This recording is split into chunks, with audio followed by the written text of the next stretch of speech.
to another episode of What You Doing podcast. My name is Matt. Thank you as always for checking out the new episode. This time I am incredibly excited to be sitting down to chat with Snow about her new TTRPG Soul Cemetary. We recorded this. The crowdfunding campaign had just finished with a very successful campaign drive to fund a print version as well as some fun little extras. Snow was one of the people I wrote down as great to have when I got there, big air quotes.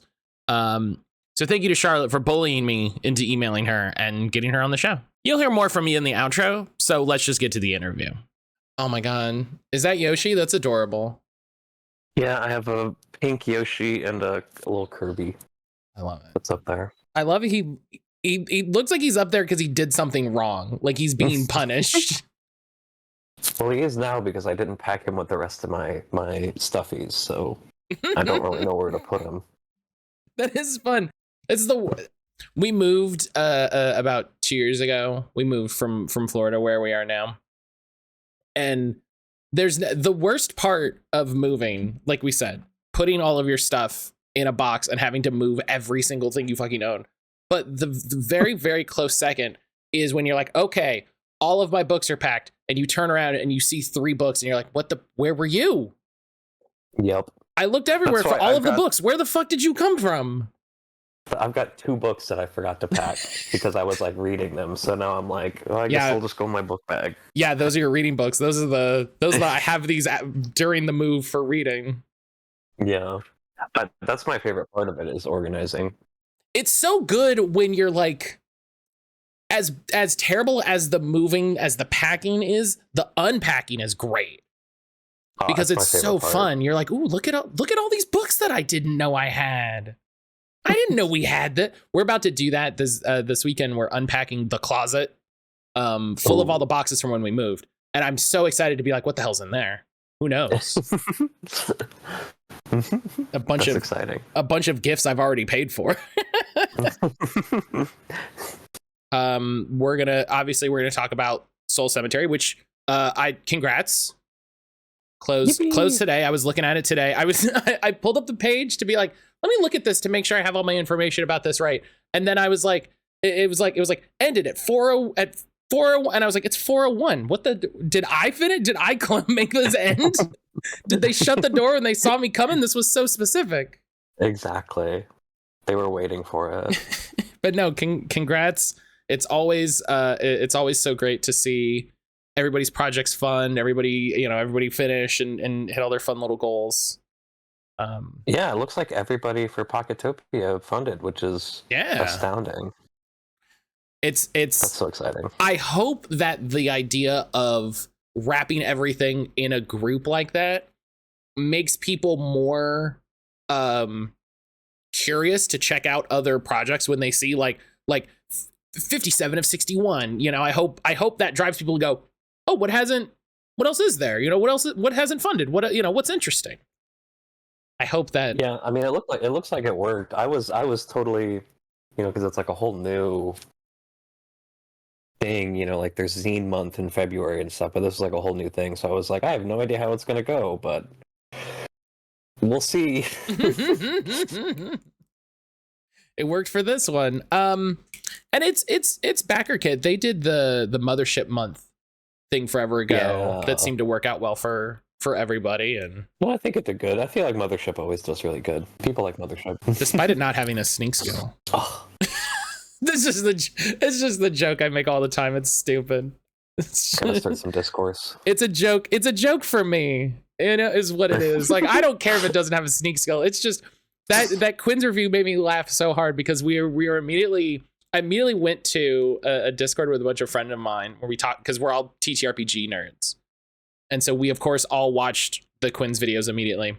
And I watched the Quinn's video and I was like, the funniest part about that Quinn's video is at whatever time he talks about how there's not a sneak skill and there really should be a sneak skill. And then later in the video, he goes, yeah, but what I really love about Mothership is how open it is, that it makes it a conversation. You can kind of decide what you want. And I was like, all I'm going to say, I'm just going to put these two quotes next to each other and walk away. I think Sean McCoy wrote like a whole blog post about why there's not a sneak skill. He probably did. Yeah, Sean feels like the type of guy that would be like, here's why I made this decision. There you go. Yeah, Sean's blog is really good. I always love when he writes stuff. He's got some good thoughts. I always forget that Sean is the guy that did Mothership. So like he'll have like a post come up or something. He'll post something. I'll go, oh, who's this guy? Oh, right. For whatever reason, it just doesn't stick. He keeps himself out of the limelight pretty well, I think. Which is probably smart. You can stay off social media as much as possible is probably a good idea. Imagine being offline. I don't think I can. No, how did Twitter too much? Listen, there were online people back when there were newspapers. Those are the people who would write in letters to the editor and would, respond and, in the personal ads and stuff like that. Yeah, those were the original posters. Yeah. They were good at it too. Yeah. Do you know how powerful it is to like write down and be like what was there was the I brought this up when I was talking to Rowan. I think there was the Rascal article that Thomas did about like the old D&D zines, and they would be like to whoever wrote in the August episode or issue. I think when you roll initiative, and I was like, that's so powerful that you wrote a letter to a magazine to talk shit on somebody from the previous magazine. That's incredible. I feel like there used to be that like environment on YouTube where people would do like response videos. I feel like we need to bring that back with like not just like quote retweeting on Twitter, but like we should be writing essays and then like writing essays against those essays. And you have to write a script. You have to have editing. Yeah. To get at least 1,000 words to form your thought. Let's start there. You have to submit a thesis to the council, and then the council will read it into the notes, and then we'll have a quorum over it, and we'll see what points of merit you have. That's what Gen Con should be. Gen Con should be all of us yelling at each other's blog posts, like a Plato and Socrates moment. Yeah, like a real society. We gotta submit our motions, and then they go around the room and they see who has grievances and who has arguments. Yeah. And so hi everybody, welcome to What You Doing podcast with Matt. Today I'm sitting down. Incredibly, we definitely planned this. It was definitely when I wanted to do this. I definitely didn't forget to send an email or anything like that. I'm sitting down with Snow. Snow, say hello. Hi. We are discussing Soul Cemetery, which just finished its campaign on BackerKit as part of Pocketopia, successfully funding well and above the goal, getting all kinds of extra fun little physical doodads. Before we dive into it, because I'm always so aware of this when I listen back to these to edit. Before I get too excited, woo. Snow, go ahead and introduce yourself for everybody. Give us a little intro, a little blurb of who you are, what you do, and whatever. So yeah, I'm Snow. I'm a game designer / writer. I made Soul Cemetery. I think the game that people would know me for is probably .dungeon, or maybe Songbirds. I think those were probably my two biggest ones.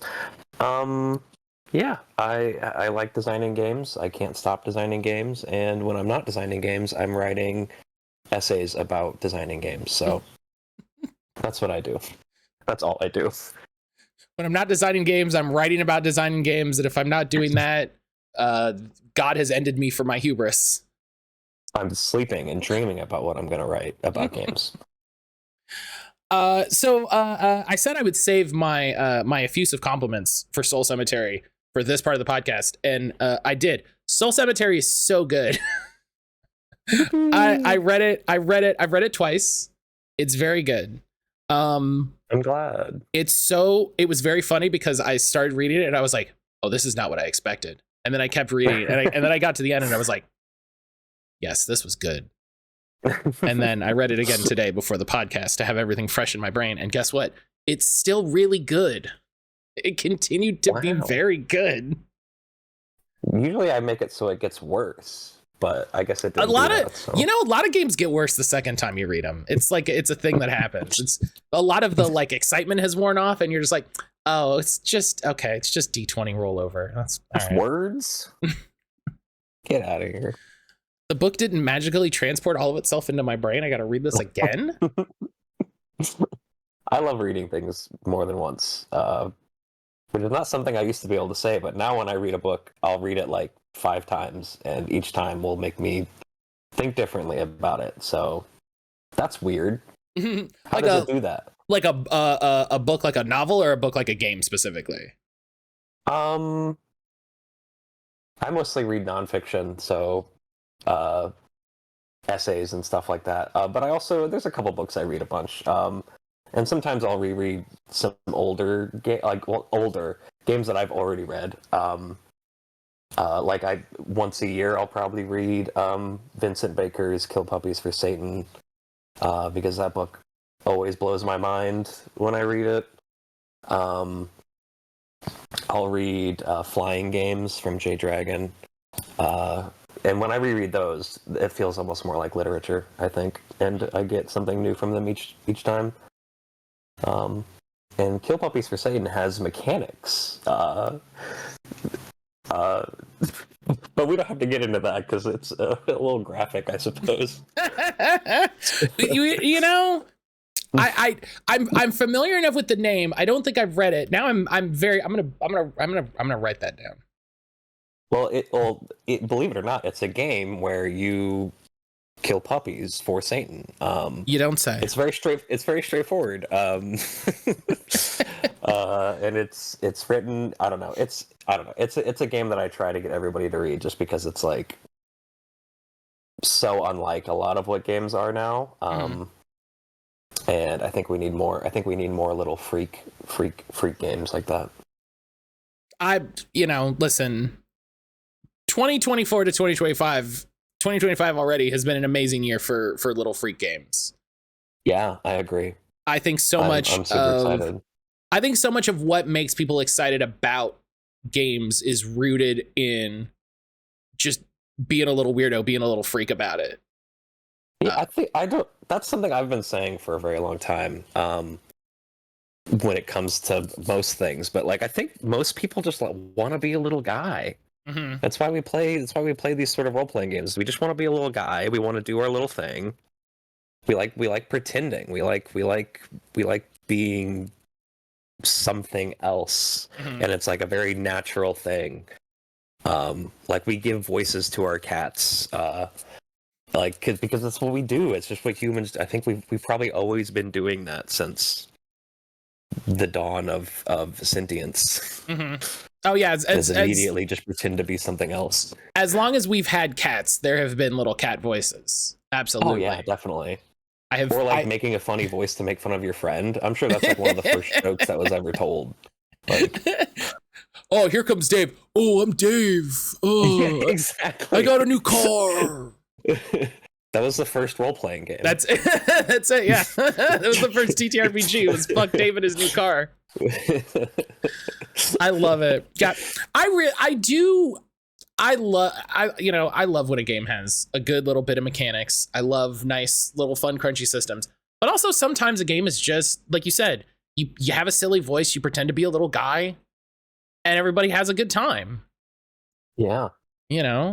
Some of my favorite games are games that like give you a character instead of like you making one. Like sure, you probably get to make a couple decisions, but like John Harper's Lady Blackbird is a game that I talk about a lot because you just play as one of the crew members or like passengers on the Lady Blackbird. And it's fun to get to be like an actor and be given a character and think about what would they do, or like I think there's a great like interplay between being told like who a person is and then who you are, and then like what you make together sort of like creates something unique even if you didn't make the character. So I'm all about pre-gen characters from now on. That's like that's the new tech. Yeah, I do remember there was a good couple days on my TikTok, because I've a lot of TTRPG friends on TikTok. It's kind of how I came to TTRPGs in the broader sense, more recently. I almost said more modernly, and that makes me sound like I'm an ancient like sage from a cave. Era. Yeah, like ugh. But I do remember there was a bit of a discussion about like it was about when it was around when Eat the Right came out, and people were like, "Are pre-gens good? Are pre-gens bad? How do you feel about pre-gens?" Blah blah blah blah blah. And you know, my thoughts were kind of similar to yours, of just like, you're doing a game where you're vampires killing Nazis. Like, what weird thing are you gonna come up with, Gary, that's so much different than this guy I just handed you? Like, come on, take this guy. There you go. Yeah, interpretation is like 90% of art, and so like getting a character doesn't necessarily mean that you're being limited. You get to interpret them. It's just like being given, you know, like in video games do it all the time when they give you like 3 dialogue choices and you wouldn't say any of those. And you have to role play in that moment. What would this character say? That's like, you know, it's a tabletop game, but it's also a tabletop role playing game. And I think at least for me, I've been trying to lean into the role playing part a lot more with things that I've been making more recently. I think that's a great segue to talk about Soul Cemetery, because we could sit here and talk about you know, role playing in video games for a minute. So Soul Cemetery is like I said, it was not what I expected when I started reading it. I don't know what I expected, but I was very pleasantly surprised. And you know, I don't think you know, hearing you say like, oh, I love pre-gens, I love role play, you know, is not surprising, having finished Soul Cemetery. As a very quick basic overview, Soul Cemetery is about coming home after the death of your father to find your childhood room the same as you left it, and kind of falling back into the old habit of playing the survival horror GameCube game that you loved growing up, which made me immediately turn to dust. Hearing the phrase GameCube game of your childhood, Right. I immediately crumbled.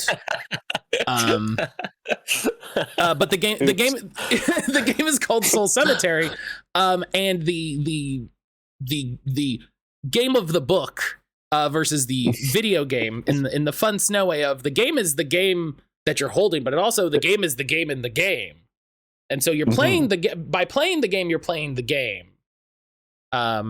And yeah, you get it exactly. Yeah, and it's a very interesting solo game that is not really journaling, but is also prompt based. It's like if you know, hey, if you're listening to this, just go buy it, just do it. If you bought the There's California copies too. Oh, it's amazing. If you bought the California Relief Bundle, you have it. So go read it, and then, you know, listen, buy it again. Give Snow some money. The thing I always say. I feel like the closest thing I would compare it to is like a choose your own adventure book, where the story is happening. The story is what the story is going to be, and a lot of what you are, you know, a lot of what the game is. We're gonna start getting meta here, and we're gonna start getting a little philosophical. Let me push my glasses up. A lot of what the game is what you're bringing to it, what your interpretation is, what your feelings are about these prompts. I'm shout outs to the bathroom trip interlude being just pitch perfect. As a person who also a real life experience. Yeah, as a person who absolutely remembers and struggled with those late nights, like, okay, it's really dark, I just got to go to the bathroom and get back and not freak out. It'll be fine. It's just so perfect. Yeah, I'm just gonna sit here and say nice things about it the whole time. There's no interview. This is just me saying nice things about your game. Deal with it. Um, Did you I made it very hard to see, but there is a face on that black page is next to there? the bathroom. There Oh, is. I was sitting there. I I was like, might have made it too hard to see, but it's there. I do always wonder with stuff like that. I still have it open because, of course, I do. I do always wonder with stuff like that is because I remember I'm reading it as a page and not a spread. And then I saw the spread on the backer kit page and I was like, oh, see, that's great. Like that's so evocative. That's so enveloping. No, I wonder if it just doesn't come through. The joy. I made it very hard to see. It's like a black background, and then the face is like very low opacity, and then there's like another texture over it, and then another black thing on top of it. So it's very difficult. But I put it there for like, I think the idea, at least for me, was that like if you were like reading it like late at night at your computer, that maybe you would see it, or maybe you would think you would see it. But no, that whole segment was very much my entire childhood. I used to be, and still am to a degree, like deathly afraid of the dark. And how I tried to basically describe, like, that house is my childhood house. And as a kid who was afraid of the dark, the way that house was set up was designed to kill me. Because the bathroom door was like off the kitchen in the stairwell to the basement. That's so I evil. had to look down the basement stairs every time, and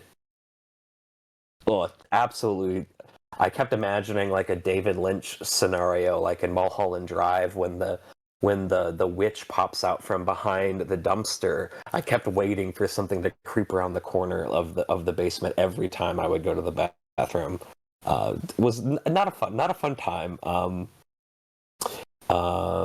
And that's the worst. Happen as much anymore. But. And that's the worst part of it, right? Is the anticipation, is the feeling that you know it's going to happen, and you're like, when is it going to happen? Just when is it going to just happen already? You know, you'd probably be less scared. Just jumped out and scared me, then. Yeah, you're like, okay, cool. Thank God I can go to the bathroom. Like, whatever. So yeah, Soul Cemetery is written in the style of a video game manual. There's so much like game ephemera tucked into it. I went back and was skimming through Dot Dungeon again as like your other game that I would put the closest to that, to sort of be like, okay, a game like about a game, yeah, right. Like what are other examples? What are other things? And I guess like let's just start at the top. Like, what inspired you to make a game that was even less of a game than Dot Dungeon? Like, Dot Dungeon is a game about a game. This is so like on like an XY thing of like, is a game whatever. It would be so far to the edge of what a game is. It's almost it's almost like a poem game. Like, it's almost like someone like oral traditioning you a game. Yeah, I would say there's probably two like big inspirations. The first one is that there's a Super Eye Patch Wolf, who's my favorite little Irish YouTuber, made a video about fake video games, and I have been sort of like obsessed with unfiction, which is sort of like the YouTube creepypasta videos, basically. But like that and fake video games, I've always been fascinated with fake media within media. So that's definitely like, that was like part of the inspiration for Dot Dungeon, and definitely the big inspiration for this. And then like the mechanics wise, or like writing wise, my friend Thursday, who designed Hardcase, which is an amazing sci-fi game, he turned me on to this game called Public Access, which is a Brindlewood Bay game. So Brindlewood Bay is, the game about basically being the Golden Girls solving mysteries.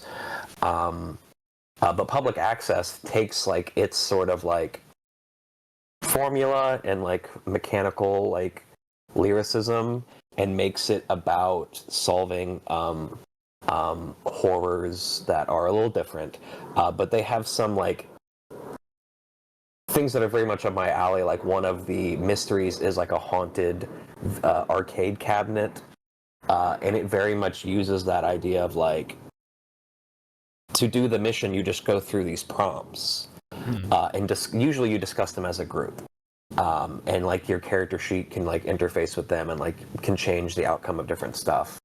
And so I wanted to sort of do that, but make it a like singular, like a single person experience where you would just be sort of like forced to think about these things, and very much like how the lyric game movement, like before it, where the reading is like the play, because that's something that I've always been very much interested in and exploring. So I think those two things, you know, my love of unfiction and fake video games, plus being shown this game that sort of like made my mind process games differently,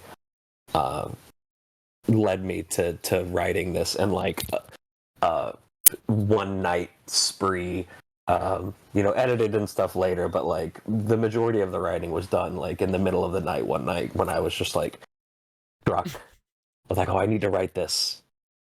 And I'm too scared to go to the bathroom.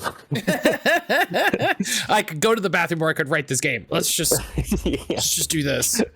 2,000 words later and we're done.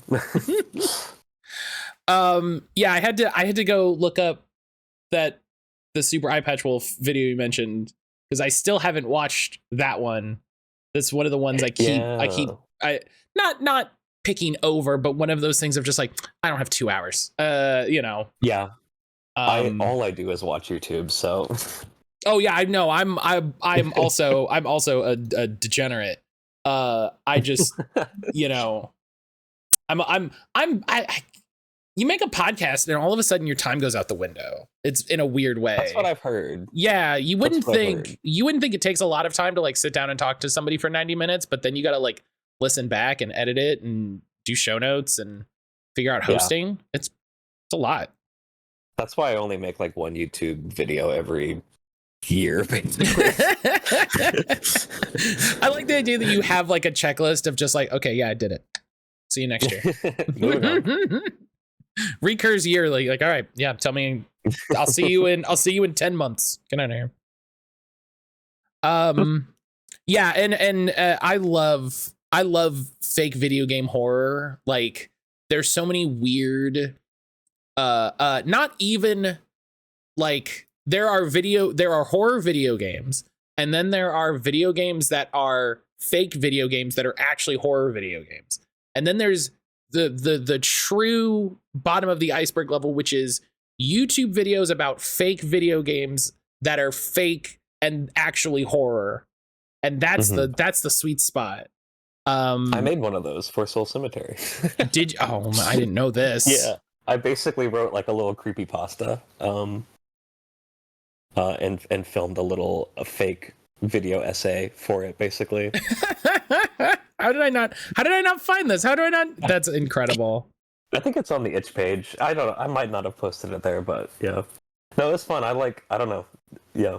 I would love to do more fake video essays. I like fake video essays. That's the funniest. Yeah.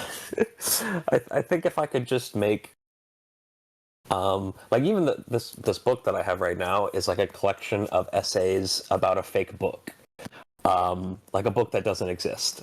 And I'm so excited to read it because it's like everything that I love about media. That's such a neat idea. I gotta have more fake things inside of video games, inside of tabletop games. It's like a inception here of media. I feel like that's I feel like that's such a specific thing with Soul Cemetery of being like that specific generation of games, like the PS2 GameCube era, where it felt like so many video games that came out during that time it felt like they had infinite secrets. It felt like there could be anything going on in there. And I think it's an interesting combination of like just having like a barely burgeoning internet, you know, where you would have information about these things, but not enough that you could know definitive, not enough that we didn't live in the data mine era where the second a video game comes out, everybody knows about the secret sword hidden in level 3 and here's how you do it, and there's 17 guides written on websites and a 5-hour video on how to do it. We used to be a society. Video games used to come out and that was it. That was it. You maybe bought the guide if you had $20, and if not, you just had to figure it out, homie. There's that. I always think about Shadow of the Colossus was one of my favorite video games from that era and just in general. And the fact that like probably even still to this day, people think that there's still secrets hidden in people still think there's secrets to the point that like there is a YouTube channel that is dedicated to completely decompiling the game and showing you everything that's in the game. That is something that I think is a little lost in the sort of everybody has all the information immediately. And it definitely makes horror games a little less spooky in that way, at least. Of like, you never really know. Like playing Resident Evil 4 for the first time on the GameCube. Granted, that's not the spookiest Resident Evil, but it was still like, I think it being on the GameCube in a time when you couldn't learn everything about it made it a lot spookier. And then games like Clock Tower and Fatal Frame, the idea that there could be things in the game that you would never see is pretty, I think it's pretty special and something that is not as common. And like you said, like especially horror games, like just had this mystique of who knows what the hell's gonna happen. You know, who knows, like, oh, I hear, and like the sort of playground network, right? Of just like, oh, I hear if you beat Resident Evil 2 in 5 hours, you unlock like the secret castle, and then some games did shit like that, you know? Like I think like Castlevania Symphony of the Night is a game that has a lot of weird secrets like that, and that fed into a lot of those weird rumor mills where, you know, I grew up at a time when, you know, people would talk about Pokemon, where it'd be like, you know, oh yeah, you use strength on this, and then there's Mew and all of this, and those things kind of do exist, especially in old games like that, like games of that era. And hey, still now, but games of that era were so buggy and so weird and like mostly working, but also kind of broken, that sometimes stuff like that would happen. Sometimes you could run too quick and get clipped in a wall and see the geometry and see behind the level, and who knows what the hell that is. And you go to school and you're like, oh my God, I saw like a weird shadow level that I don't, you know, because you know, you saw behind the screen, you saw where they keep the enemies before they spawn them, that sort of thing. Yeah, I think that's why creepypasta exists. And I think it's why it sort of like took the internet by storm, like when it first became like a form of media. Because those are literally just fake horror stories about usually video games, but they can also be other things. Like binge rounds or like the Pokemon Black cartridge. Like, oh my God,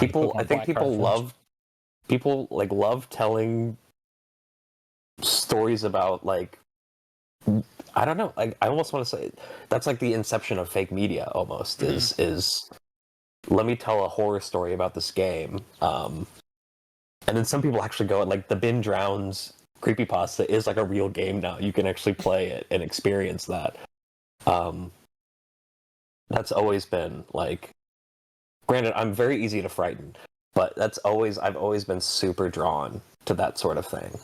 And I'm not exactly sure why. I don't know. I don't have all the words for it, but there's just something about like that mystery, the possibility. And that's something that I think like this sort of like era of like fake media, of like unfiction and like fake video games can really like, it can do that where video games really can't do that as much anymore. It's hard to decompile a story about something that doesn't exist, you know, like you can create that and like live in that sort of mysterious part of the brain that thinks that anything could happen and will happen. Mm. That's one of my as I'm like experiencing each media more frequently and like in tandem. It's the thing that I'm coming to appreciate about TTRPG specifically compared to video games, where a video game is what it is. You know, like if you play Resident Evil 2, it's going to be what it is, and then if you wait 5 years and you play Resident Evil 2, it's still that. Which is, you know, a kind of a big thing that in Soul Cemetery. But if you play a TTRPG and then you play it again in 5 years, it's not going to be the same thing. Like I could almost guarantee, like I would almost put money on it for any number of reasons. You know, if it has a group of people, are you playing it with different people? Are you playing it in a different place? 5 years is a long time. What's happened to you in those 5 years? What's happened to the people that you're playing it with? You know, what, even something as simple as you know, Apocalypse World or something that's very not pre-written, but something that's just like, yeah, here's kind of the main idea, here's the seed, go with it. You know, that could go in any number of directions. And it's the part of it that I'm appreciating more and more is how much of the human element comes through with you know, that's where the art of it is, right? The art of the video game is, look at these character models, look at this writing, look at this music, you know, appreciate the experience that you're having. And then with TTRPGs, it's like enjoy the experience you're having together, this ephemeral thing, this thing that is intangible and like, you know, is gone the second you stop, and in like very enjoyable ways. You know, it is impermanent, and that's part of the joy of it. I think that's one of the, I mean, I think obviously it's like part of the big me marketing the thing, but like one of the big themes that's like super important to me as like both a creative and like a media critic is that idea that I think that is true of all media. I think media does change with you and without you. Because like, I don't know, there's so many, like there's a reason that I do play Shadow of the Colossus still to this day, and it's because every time I do it, I'm not really, it's like, it's both that I'm having the same experience, sure, but it's also that I'm having all of the experiences from before. What I am like, it's almost, to me, I think media is a great portal that can connect you to all the various different yous that you've been throughout your life. Like when I rewatch Digimon Tamers for the however, you know, millionth time, it feels like I'm connected to that kid that was sitting in front of the TV watching it on the 4Kids network or whatever. Then when I play Resident Evil 2, I feel like I'm connected to that kid that couldn't beat it when I was, you know, really young because I was too scared. And there's a power in that. And like rereading books, there's like a couple books that I reread, and every time I reread them, it feels a little different. I get something different from it. And like sometimes, you know, the same things might make me cry, but then like new things will make me cry in it too, or like I'll feel differently about them.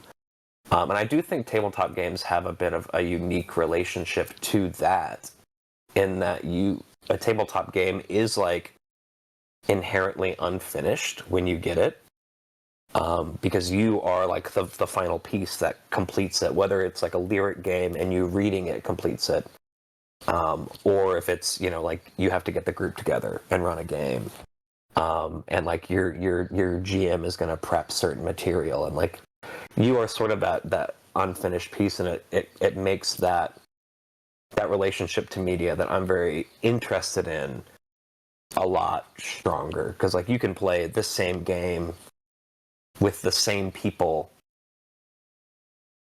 and each time you do it, it's still going to be different. And not just with how, like, not just with like the plot, but also just like each of you are going to be different and feel different. And that is something special that I think tabletop games has I don't think unique, but like a special relationship with when it comes to media. And it's something that I'm just utterly fascinated with. I think my entire life could be boiled down to like me trying to understand my relationship to media. As like an autistic person who feels like they were raised by the television, like media is like core to my being. And it's what I think about all the time. And probably why I was drawn to game design, because it is a media that is, it has an unfinished quality that makes who you are and where you are at that point so much more potent. But I don't think it's entirely unique. I think it's true of all media. And I think each media gets to kind of shape that relationship with the viewer or like the participant. And that's definitely one thing that I liked. I think that's like part of the horror element of Soul Cemetery, is the fact that it's like a game that you are realizing you're remembering wrong. Or perhaps it did change. It's hard to it's up to you to kind of draw that barrier between like, did I just remember it wrong, or has the game changed? Is it like a weird spooky game? Or am I just different? Like, am I different, and that makes me think about these things differently? I think part of it is you get to kind of figure that out for yourself, because you could play, you could read through Soul Cemetery and pretend that it is like a haunted game disc, and that could be true. Like, there's a lot of supporting evidence, and then you could also read it and be like, well, my dad just passed away. Maybe I'm just not in a place that I was when I played it last, and that has made me think about it differently. And each of those can kind of exist, together. And in each person, it'll probably be different. Hell yeah. Sometimes you just got to give it a second. Like, yeah. Bars. Yeah. I can only do this with one hand. I can't. And yeah, I think a sort of salient point coming off of that is like, you said you come back to works, you come back to media, you come back to games, you come back to books. Something that came up when I was chatting with Banana Chan is like the concept of replayability and replaying games and how that works. And I think Soul Cemetery is a very interesting case of like a lot like you said, like, you reread a book and you notice different things, you come to things differently. And I think Soul Cemetery is very interesting in that like you can replay it, but I also think it has the way that I approach a lot of books. I very generally don't reread books. I rewatch movies like very infrequently. I think it has the interesting quality of you can re-experience it. And like you said, it pulls you back to thoughts you had in from the initial time that you read it, and like I said, I read it twice over, a 2-day span. So it was very quick. It's not like I had a big break in between to remember. But it made me think of it specifically, like it triggered memories and thoughts and concepts more than like, oh, like I'm thinking about this character and this place and this like setting. It instead made me think of things from my past and things from other media and things like that. And I don't know if that counts as replay, but I don't know if that is replayability. Is that what it, I always feel like replayability is such a difficult concept. As soon as you get out of the big mass market style games. As soon as we cross the threshold into little freak games, I feel like what as soon as you start to have to define what play is, as soon as play does not mean you roll a die to determine a number, as soon as that becomes even just one more step complicated, what does replaying mean? Yeah, that's a good question. I think replayability is one of those, like, it's definitely like a term that's used as opposed to like a term that was I guess a term that's used to describe something that it's maybe not actually describing, which is maybe just like playtime, or like or maybe in the rare cases of a game like Outer Wilds, which is like a game that has a mystery that maybe replaying it isn't as good as the first time, which I don't think I would agree with. But I think like, even like, to your point, I think one of the things that I have two thoughts, I guess. The first is that one of the things that I think is interesting, or like that I tried to do with Soul Cemetery, is that like it's asking you to basically assume you've already played it. And so in a way, like, playing it is, if you're like taking on the role of whoever this is, then you are replaying it, and that's sort of like an interesting thing. I was trying to like create little moments that would make you think about, that sort of like, is replaying something the same as like playing it for the first time, or is it like an entirely different game? Because that is a line of thought that I think a lot of media critics have, is that like you never watch the same movie twice, because it's different in some ways. But I also think, oh my god, I think I lost the thought. Oh no. Oh no, you mentioned that you had thoughts kind of related to the things in the game, but like from your own life. And that's something that I think is it's a very valuable thing for me when a piece of media can sort of like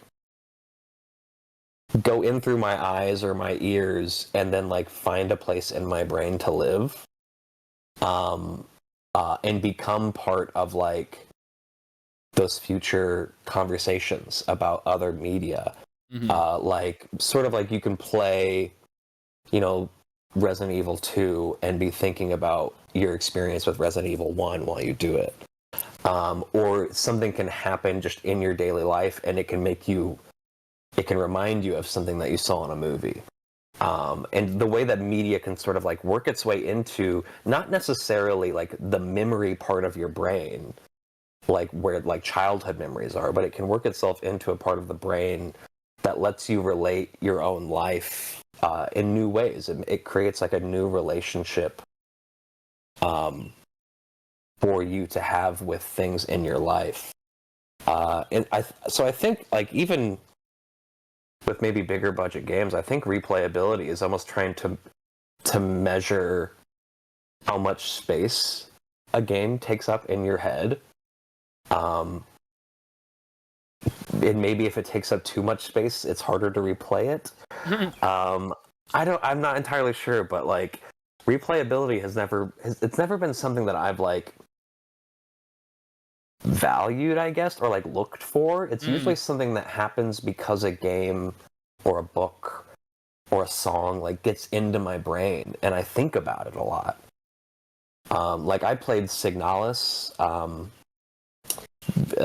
at the beginning of this year, and that was a game that as soon as I finished playing it, I thought about it all the time.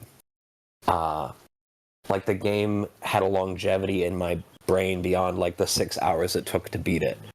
And because of thinking about it all the time, I was like, I need to play it again. Like, I just have to. So I don't know. I think replayability is closely linked to like how much a game makes you think about it, like how long it lives in your brain.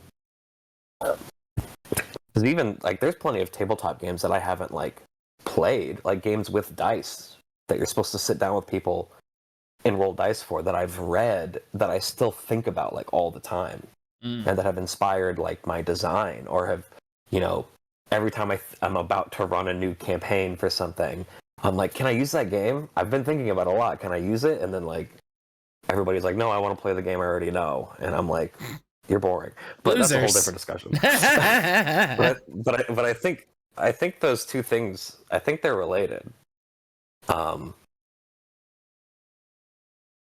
Yeah, I don't know. Yeah, it's a weird thing, you know, and I think it's an interesting cross section coming from other media to something like TTRPGs. You know, I think there's an interesting cross section, friction, you know, where it doesn't bounce off. It's not like, oh, you can never replay a game or anything like that. It's like, no, like you can, but you know, like you said, you know, kind of the critical thought of like, you can never watch a movie again for you know, how does that, and it's a thing that came up as I was reading this and thinking about it, in a way, you know, comparing to Dot Dungeon, you know, you could play Dot Dungeon any number of times. You could play Songbirds any number of times. And I feel like with Soul Cemetery, there's something so in, you know, no spoilers for Outer Wilds. I'm gonna play with my partner. It's a thing. It finally went on sale. I finally bought it. It's finally gonna happen. In that way that I really only get with video games of that thing of like, the first time you play the game is so important, and then any time that you play it after that, you're just building or changing or shaping around that first play. Yeah, which I think, I mean, there definitely is something to say about experiencing something for the first time. Like that's obviously like, that is like, and like one of the biggest experiences you will have with a piece of media is the first time you're exposed to it. Just like by, you know, necessity. And yeah, and I can definitely see what you're saying about there being like a difference between like a game like Dot Dungeon and Soul Cemetery. And I wonder if it has to do with the fact that Dot Dungeon is more like a traditional tabletop game, where it doesn't have like a, this isn't exactly the word I want, but it doesn't really have like an ending. That's exactly what like Soul Cemetery. That was the same thought I had. Ending to it. Yeah, that was the same thought I had. And I think that's the struggle, right? Is like there is a beginning, a middle, and there's an end. There's a point in which you are done, and then you have to decide whether you start again. And the start is the same, and the ending is the same. I've never really thought about that, but that's interesting to think that like maybe replayability then, for like a tabletop game at least, is saying or measuring that there's not really an end to that first experience with it. Like if you play a game like Dungeon or like Dungeons and Dragons, even God forbid, there is no like, there's not an ending to that. The media itself doesn't give you an ending, and so maybe like when you start experiencing that as a piece of media, maybe you're always experiencing it. Like maybe that first time is extended because of that, because you never actually reach an end point, even if a campaign ends. Like I don't know, maybe maybe having an ending to something does like change, like fundamentally change like what a piece of media can be. Because you said that you don't like reread or rewatch things a lot, whereas I'm like, I'll rewatch a movie like 3 times in 1 week. and I reread books a lot, and this is like, I didn't used to, but like I don't know, I've definitely become a lot more. Found a lot more enjoyment in something that I can experience a bunch of times. And if I like a movie after I see it in theaters, I will probably go home and try to watch it another way as soon as possible. it could also be like a hyperfixation thing too. There's 'Cause that also is known to there's happen always with me. that. That's always an option. That's it always is. on the table. I'm just like, I in the same way you said Digimon Tamers, and I got very excited because I'm very Digimon pilled right now. Oh my God, I'm I very love much in Digimon place Tamers. of my life, and you're like, yeah, watch a Digimon Tamers, and I was literally like, oh. I've been watching Digimon Tamers since I was like 9 years old. Granted, I like the rest of the series as well, like Adventures and Adventures 2. But Digimon Tamers is, I think it's the peak. I think it's still really good. I think, despite, the writer being a little weird after making it, that's the same guy who wrote Serial Experiments Lane. Yeah, shocker, he's a weirdo. Yeah, right. But he has a lot to say about. I think Digimon Tamers has a lot to say about the internet and media in general. And I think it comes down on my side of things, which is like something does not have to be real for it to matter to you, basically. Which is like an opinion I have that has like shaped my outlook on media, I guess. But yeah, no, Digimon. I could talk about Digimon all day. I fucking love Digimon so much. It's good times. That's all I've just been telling everybody. I'm like the card game sicko in me is living right now. I'm very happy. Yeah. I'm a huge. I think the design of card games is fascinating, and I'm like obsessed with it. But then when it actually comes to playing those games, I need somebody to give me a deck list, or I feel like I'm lost. And I don't. It's just like there's like a switch that's in my brain that hasn't been flipped or anything like that. That just when it comes to actually playing it and being strategic and good, that's where I can't do that. But I can appreciate the design, and want to design my own, but. I just even Pokemon Pocket, I am always looking up deck lists to like what deck list has Gengar on it because I want to play Gengar really bad. I'm doing the same thing. I'm chasing a Spiritomb card right now for a ghost deck, and that's just the fun of like. The full art Spiritomb's really good. It's really good. Gorgeous. The full arts are so good. They really the last couple sets they've been just like, what if there were 25 full arts? And it's just like, good, yes, thank you. Yeah, I think when it comes to the card games, I'm more of a collector. Like my girlfriend I've been wanting to make like a little mini documentary about Pokemon cards because my girlfriend has like this little binder of Pokemon cards that are all like beat to shit. They all have gone through hell. But it is also the most valuable, it's the most valuable, set of cards that she has because she's had them so long and because they've been so torn up. And when she showed it to me, I was just like, I could not stop being like, I want to film this. I need to film this really bad. I know this is a really special moment between us right now, but I want to film it really bad. I'm so sorry. I have to commit this. We have to. I need to talk about this. I need to talk about this because it's really special. I love that. I always love those weird videos you see of like people who collect. Like I saw a TikTok the other day that was like talking to a guy about his collection. He only collects Pokemon cards where they're sleeping or they feature sleeping Pokemon. And I just love that. I love people's weird Pokemon card collections where they just decide like this is the thing, and I'm gonna collect any card that's this. That's so funny to me. I really just appreciate. I'm gonna start one, but it's only gonna be Gengar cards because Gengar is my favorite. That's great. I love it.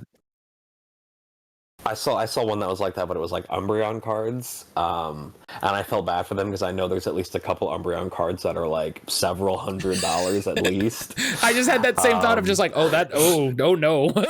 Yeah, you're asking for trouble with that, but no, I really appreciate the sort of hyper specific collections people make.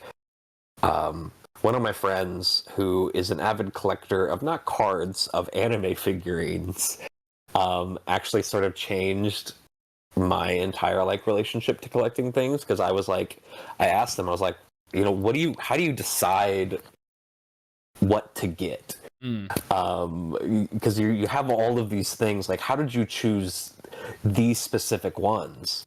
And they were just like really matter of fact of like, oh, I just picked the ones that I think are good art. And I was like, oh wow, that actually that changed my brain chemistry, because I was never a collector. I hated having a lot of stuff, and now I'm like, oh, if I think it's a good piece of art, like even if it is just a card, then like I should get it. Like I should get things that make me think that, you know, that make me feel good. Like it's that simple, actually. You somehow got tricked into consumerism. You were like, wait a minute, Yeah, exactly. I should buy the things that make me feel good inside. We did it. My soul is secretly a capitalist because it wants pretty things, unfortunately. Yeah, But they're really pretty. Yeah, that's how it goes. You know, you do the best you can. That's why I have so many stuffed animals. Most of them are Pokemon. I mean, you know what they say about having Pokemon toys in your room, right? That I wish they had more Digimon ones instead.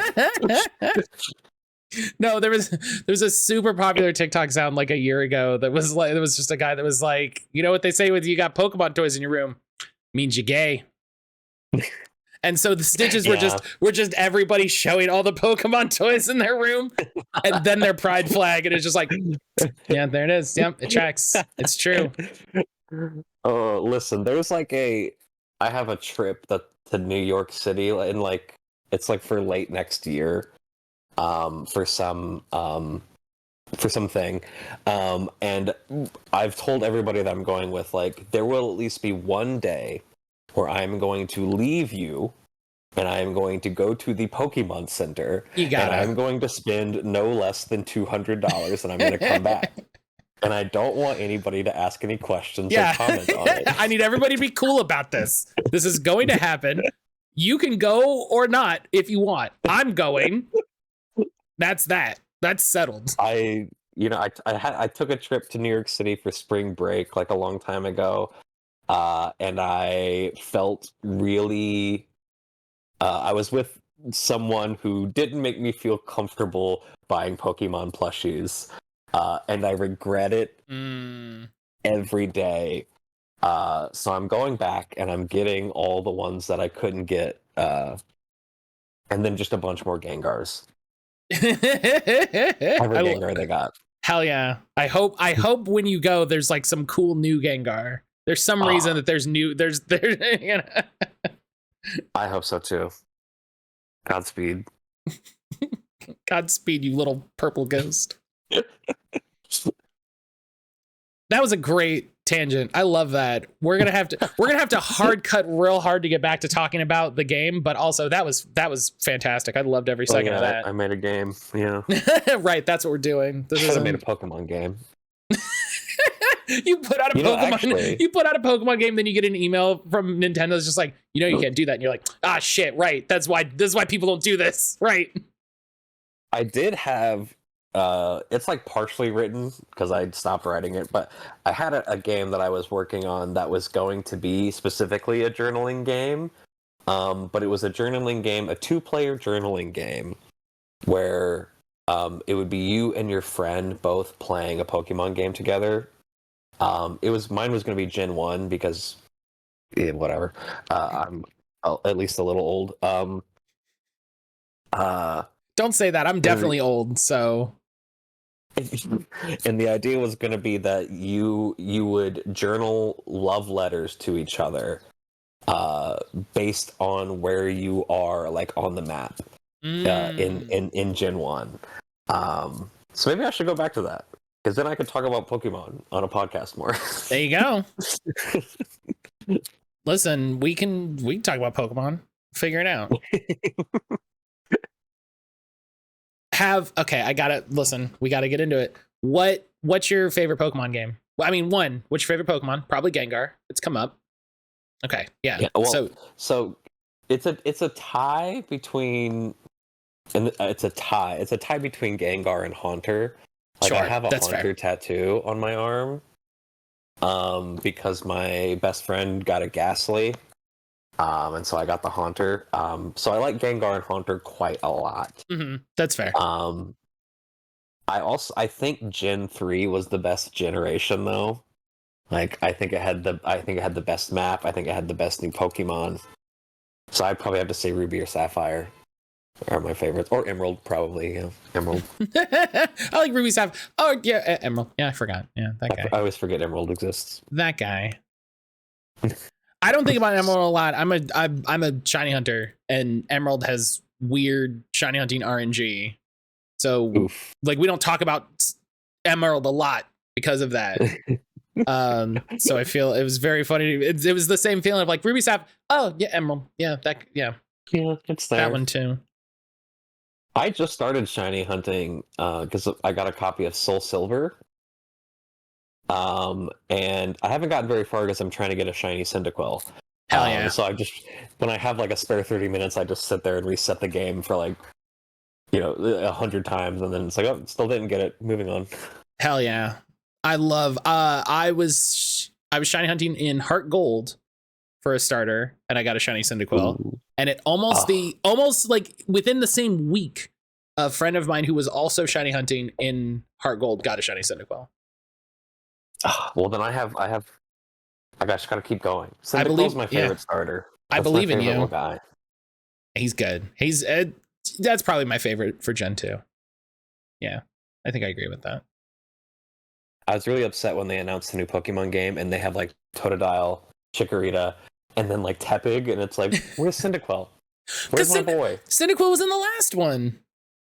Oh, I guess I haven't really played a Pokemon game since Sword and Shield. Oh yeah. And I didn't play a lot of them before that since Emerald. So yeah, Cyndaquil was in Legends Arceus.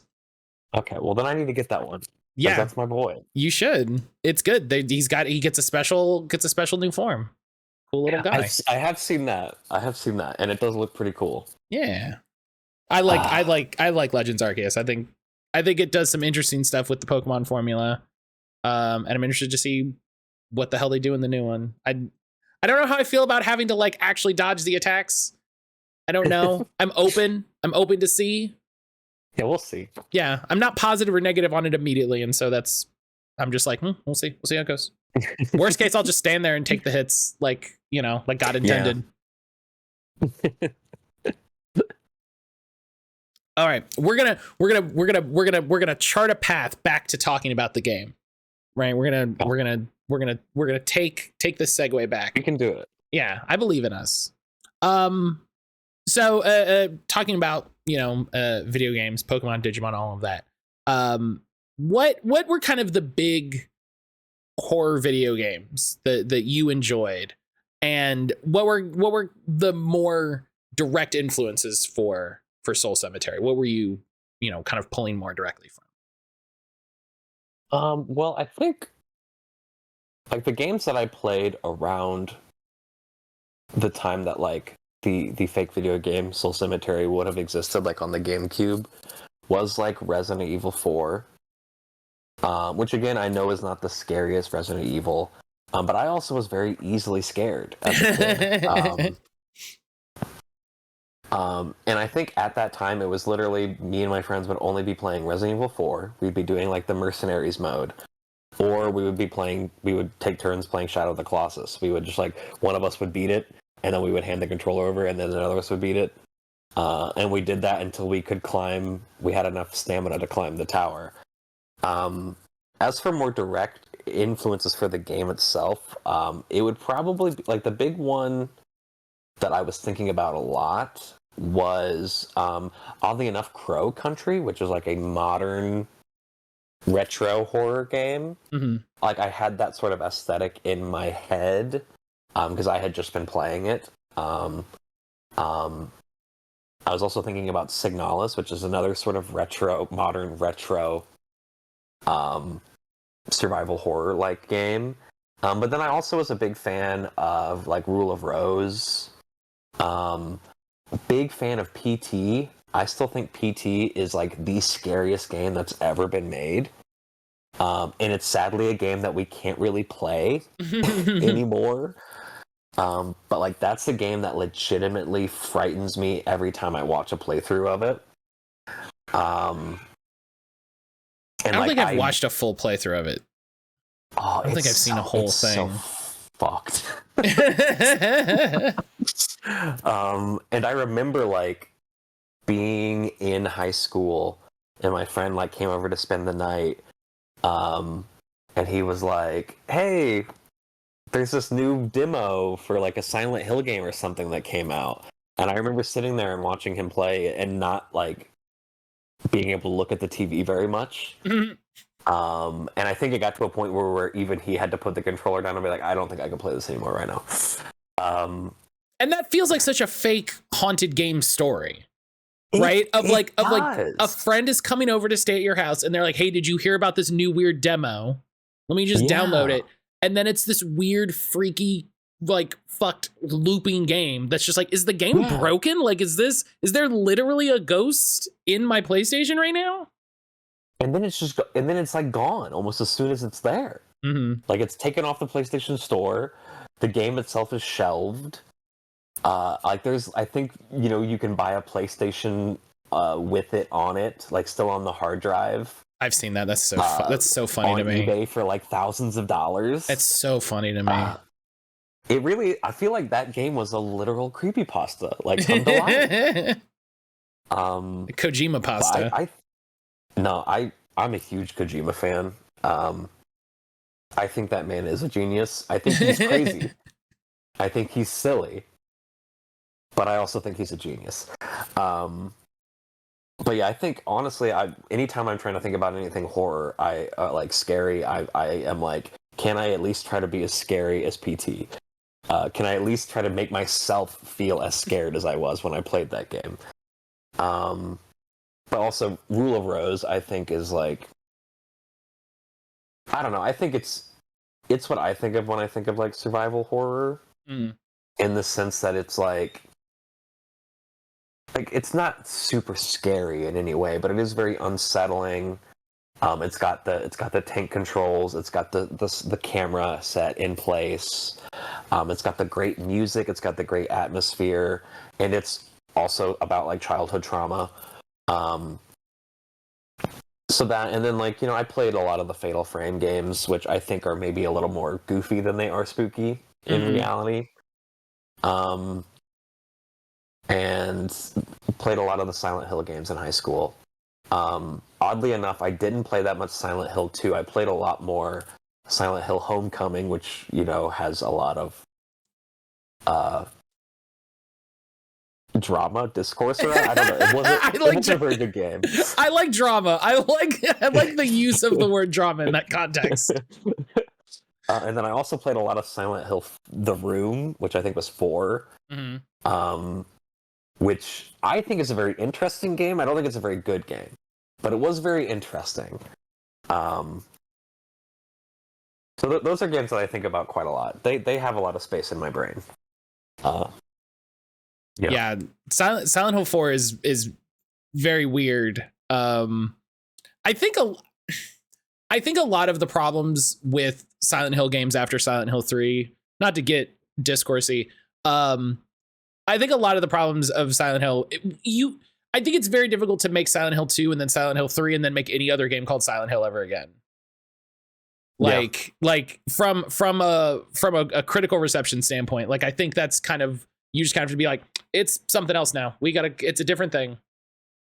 And you know, at a certain point, like bless them for trying. Like I think more people shit on Silent Hill 4 unnecessarily. Because I think it's a fine game. I think its worst sin is being called Silent Hill 4. You know, I think if it was called The Room.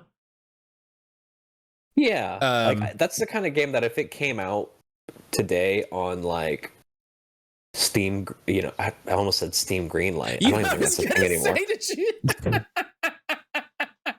anymore. Early access, or like if it came out on itch, like itch.io, I think that's the kind of game that people would think is excellent.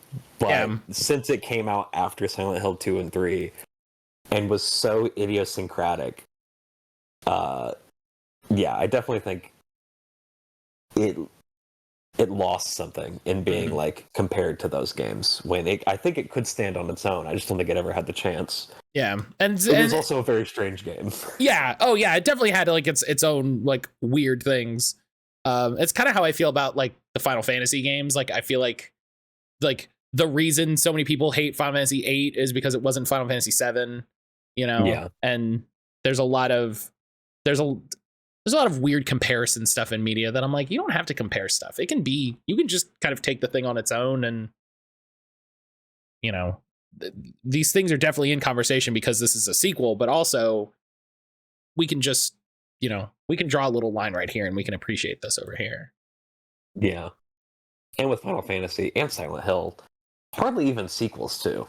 Right. Yeah. They don't really follow up, you know. They're just numerical, you know. Yeah. They're like related. They're like family members, but they're not like children of each other. Final Fantasy VIII. Well, what's this one about? We just made another one. Don't worry about it.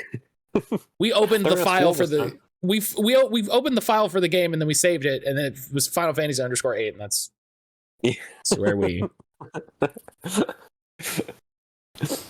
I think talking about the room. This is a great segue. One of the things that I noticed and appreciated a lot in Soul Cemetery was, so at the top, like I compared it, you know, kind of obliquely to journaling games and prompt based games, because it does the thing that prompt based games do, where they're like, oh, this thing happens, how do you feel about this, or what does that make you think of?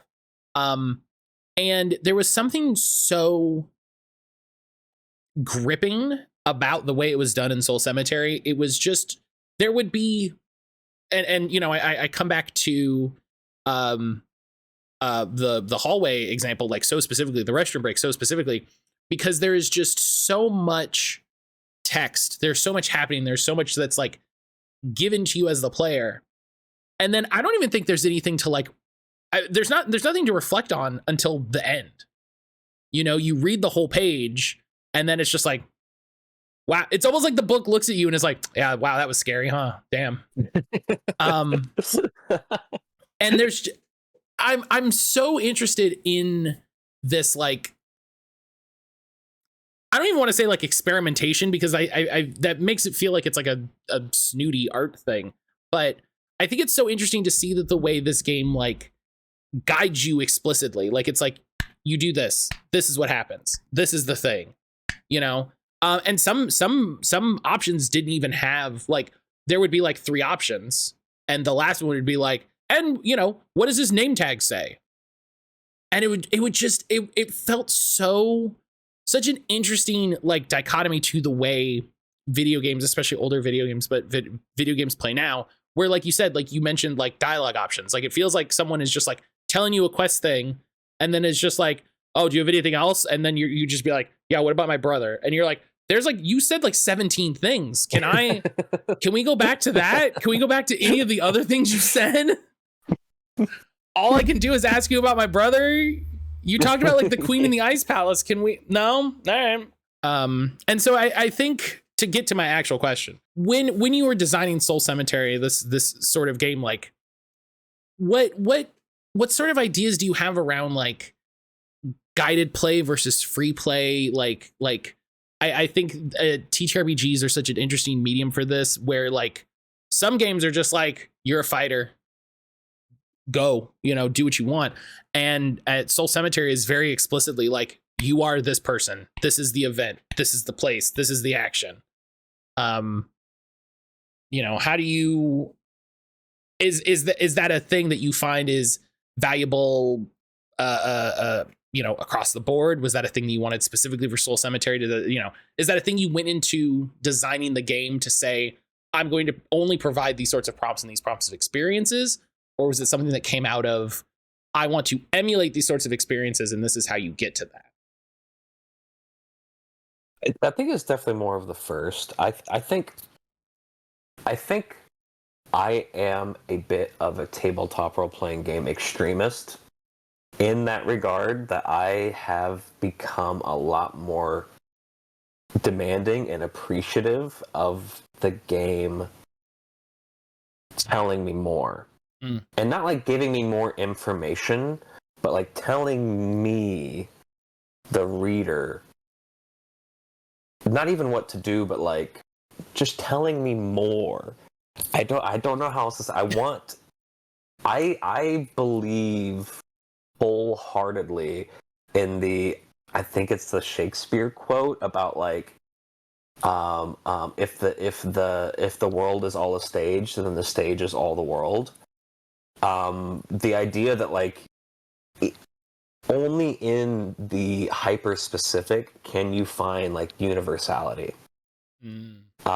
It's why I am so drawn to like nonfiction a lot more recently, because it's essays of people telling me very specific things about their life. And even if I have not had that experience, there is usually something true or universal in them telling me about their specific experience. And I have become a lot more, like I said, demanding of that from a tabletop game, where I like it. In my head exists a game where I could, like a game like Dungeons and Dragons. I don't need somebody to tell me or allow me to be silly goofy and go fight a dragon. I could sit down with a group of people without a book, and maybe even without dice, and we could do that. What I want, what I demand from people more is I need that perspective. I need my relationship to a thing to either be dictated or changed by reading your book. Like I think a good example is The Last Train to Bremen. I think it's Bremen. Is like a 4-player game that has come out pretty recently, like within the last few months, and they give you characters that you play as part of this band, this traveling band, and that lights my brain on fire. Like I want the hyper specific. I want the game to demand something of me. I want the game to make me be someone else. Or to give me someone, and so I can think about who that person is and make them mine and be them, and they can be me. I just want more. And like, so when I was writing Soul Cemetery, I was thinking to myself, what would I want to read right now? Like if I had, like you said, like especially for the bathroom thing, it's like if I read this long thing, what would I want the game to ask of me in that moment? And I tried as best as possible to get specific about the questions I asked. I never really wanted to just ask, how do you feel? I wanted to like present something that needed reacting to. Or to ask a leading question. Like, I think there's some questions, it's like, questions are in the same vein as like, you know, why does that make you feel, like, why does that make you think about your father? Like, that's a very leading question, because like, you might be reading it and you might not think about your father, and then you have to stop and go, why would this character think that? What? And there's just something about that, something about the game asking something of me that I couldn't provide on my own. And that thing is perspective. I think it's perspective, and I think it's character. And those two things have just become a lot more important to me. And so I think I have, in the last like few months, I've become a bit of a TTRPG extremist, where I want the game, I need the game to demand something of me, whether it's a reaction, or even demand me to play it. There are some games that I've read that it's like, I have to play this right now. And that feels very rare, because I think it's only in the specific can we find like that truth, the truth that like all writing is trying to get at. I think one of the things I've always tried to harp on when like talking to people about writing is like, I think my job as a writer is to just say one thing that is true. And if it takes me, you know, thousands of words to get that one thing that's true, then that's that's okay. It doesn't matter how long it takes to get there, as long as I can get to that one thing. That is true. And I don't know if I found it in Soul Cemetery. I guess I won't know until I can look back on it later. But that's why I went really specific with that. Like, I think a lot of the book is kind of autobiographical. Granted, it would be closer to autofiction because Soul Cemetery is not a real game. But like the experiences and the questions and the relationships that this character has with the media was very much like me just trying to put as much of myself on the page as possible, so that like hopefully when people read it, they don't feel exactly like me and they can think about things differently. I really value art that makes me change my relationship to a thing, that makes me think about something differently, even if I don't agree with it.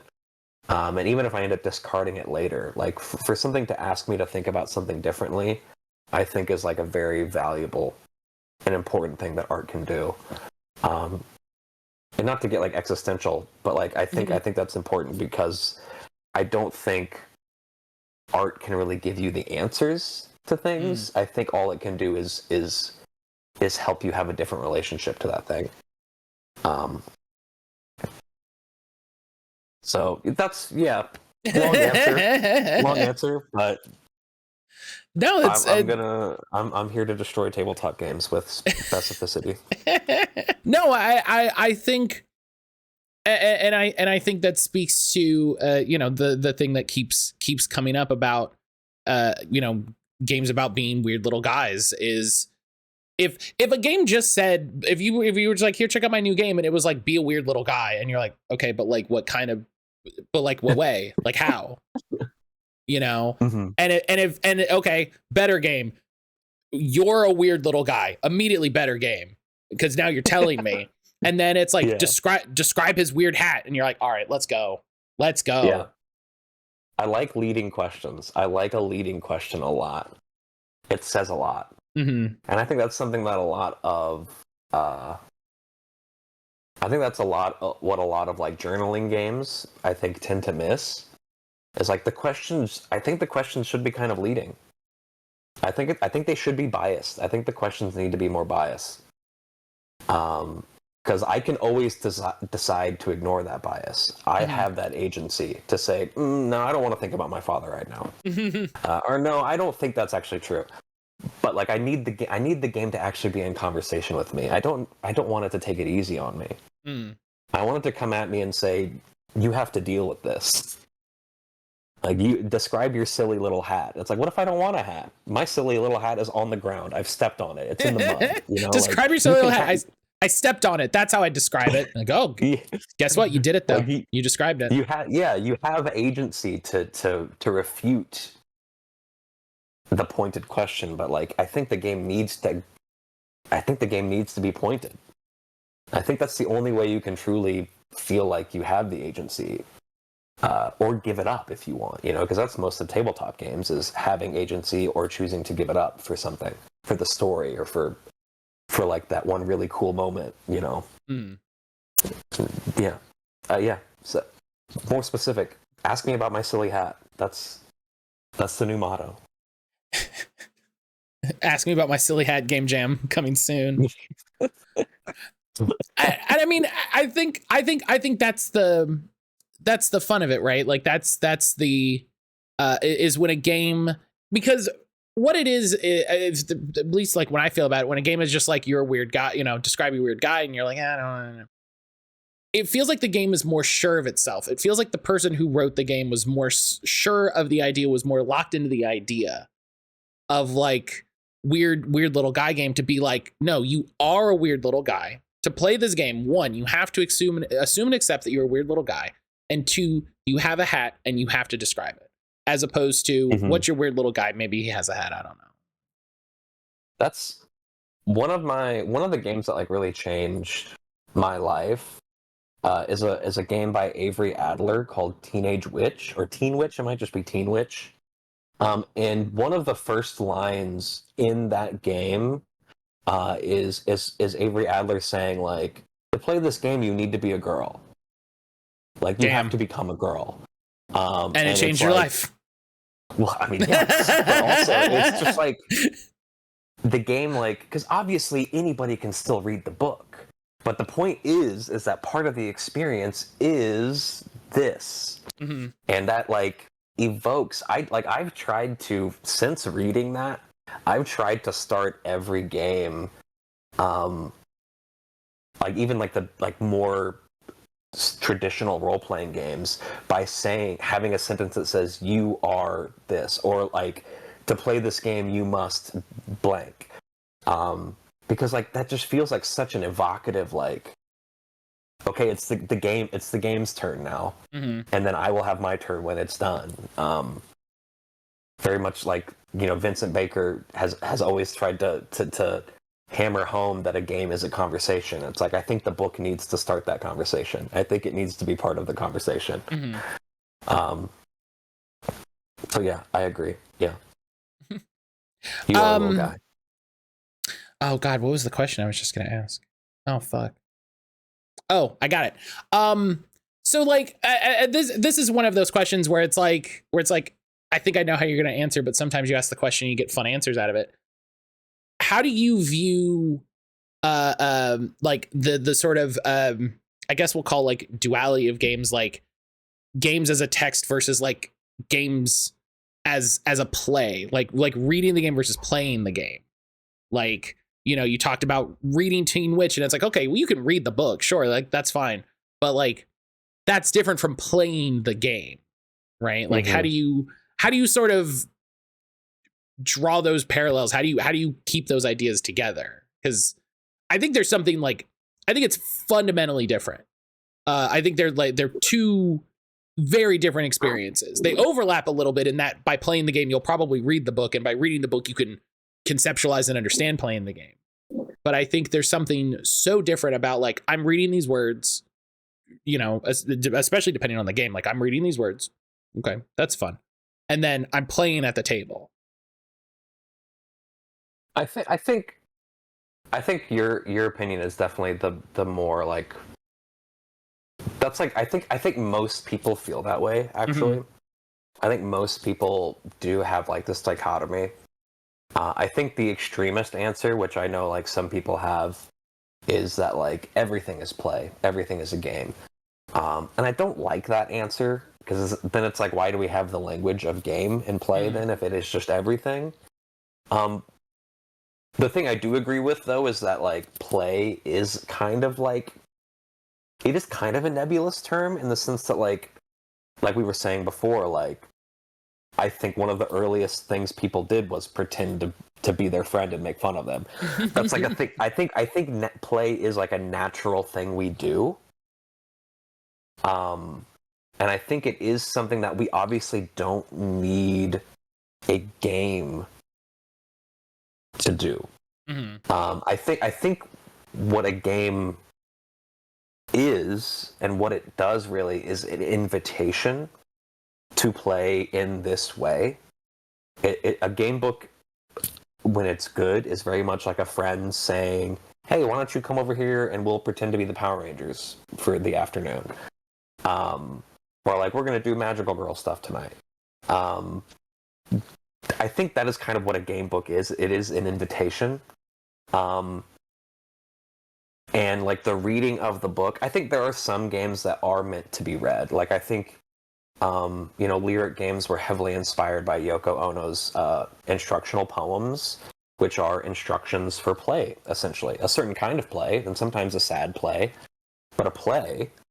And I think some games are meant to be read as play, either if that's like a thought exercise, or etc. But I do know what you mean, and I do think there is like, I do approach games where I expect you to sit around like a table or sit around in a Discord call, and like roll dice differently than like a more, like, I would say, experimental or artistic thing that is meant to be more like a piece of art and less like an interactable invitation. I don't exactly know in what ways I approach those differently. Because I don't think I've quite necessarily nailed it down where play ends and begins quite yet. I don't exactly have like the deepest or even like secure thoughts about that. But I do know what you mean, and I think a game primarily is like an invitation to play. And then play is just like I think the natural way humans interact with each other. Like I don't even think we're taught to play. I think we just like I think it is innate to human nature to play. And I think what's great about games, and especially games that are like Teen Witch, for instance, is it's inviting you to play in a way that you wouldn't normally. Because like anybody could, if they wanted to, pretend to be a girl. And they might learn something about themselves. They might not. They might just think it's fun.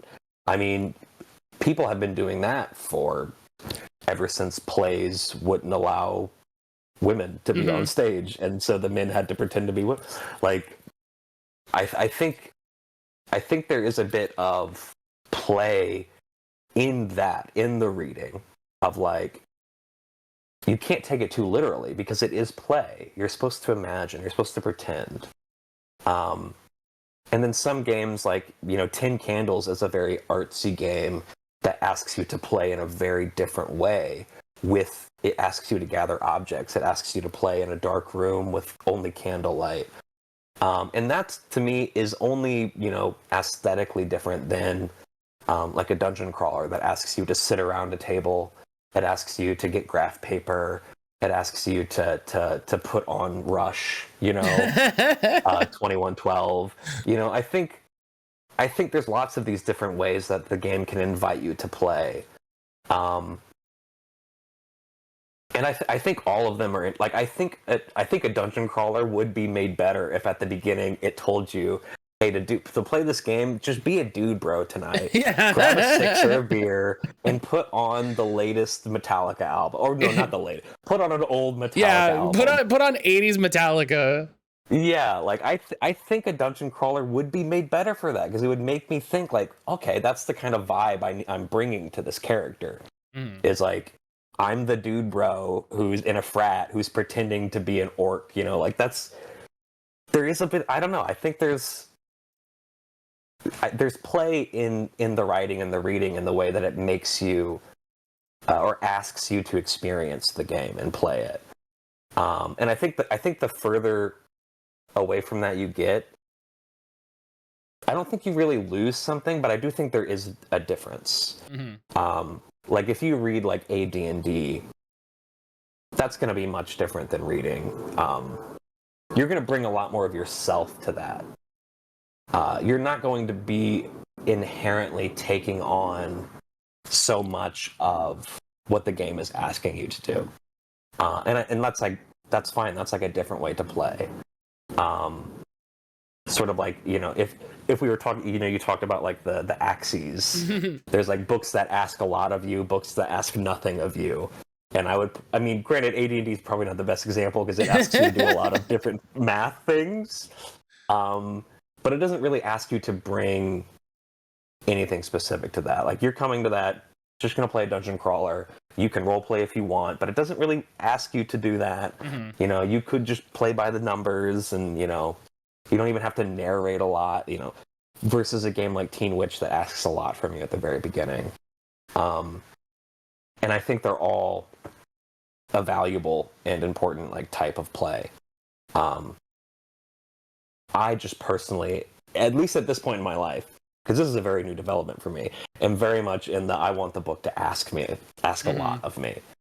Because that's what I find a lot of fun. I even when I run like a dungeon crawler, I'm very much a person who likes to make NPCs so I can act them out. And I'm not even like a theater kid. I just like getting in the mind of something and being like, how does this person think? What are they doing? And in between sessions, I'm thinking like, what's this person doing right now? And then I'll have like an idea, and then so next session I get to introduce like, ooh, well, while we were away, the evil count created a bat that carries a machine gun, or something like that. Hell yeah. That's like where I find a lot of the joy is in the role playing aspect of it. And I think like an actor would, they want to know a lot about that character going into that. I don't know if that answers your question exactly. I also don't think I have an exact answer for your question. Yeah. Well, I don't know entirely. And I also think it's one of those questions where it's just like, like, what do you think? It's come up a couple times in the podcast where I've talked to people and I've just been like when I talked to Ryan about his illustrations, I was just like, art? What do you think? what are your feelings on art? Go. And you're like, what do you mean my feelings on art? What the hell kind of question? I'm like, I don't know, man. Art. Think about it. Tell me about it. Makes you think. Yeah, just, I don't know. What thoughts do you have? Share them. We'll talk about it. Okay. See, I almost feel like it's easier to define art more than it is easier to define play. I think art. That's interesting. Because I think art can be easily defined by intentionality. Like, if you look at something and you think that's art to me, that's you deciding it's art. Mm-hmm. That is you giving intention to the work. And that includes like naturally occurring things. Like people take photographs of wilderness all the time. And it's because they look at it and they see something in it. They see art. And to me, that's like a very simple. I have a very simple definition of art. It's like if you want it to be art, it's art because that's all it takes for you to have feelings and to experience something that maybe isn't there. Like, and I'd also think it doesn't need to be there for it to matter. That's like the whole theme of Digimon Tamers. It doesn't have to. It's just data, but it still matters to you. We brought it back around. Yeah, Digimon. Did it. It's all Digimon. It's all Digimon. All right. This will be the last real question, then we'll have the final question because I've kept you long enough. You've got all of your own stuff to do. I wanted to ask this question because I'm very curious. Like after Dot Dungeon, after Soul Cemetery, both of which are very specifically kind of. I wrote Ludo game, and I don't think that's a thing. I think I broke from the universe for a moment and wrote some weird words. But this concept of playing a game in which you are playing a game, like this secondary layer to it, that I think has sort of come up with you talking about how you want games to demand things of you, right? And both Dot Dungeon and Soul Cemetery start with a similar concept of like you are this character in this situation. And Dot Dungeon is I think a little more open, whereas Soul Cemetery is more specific. What is it about?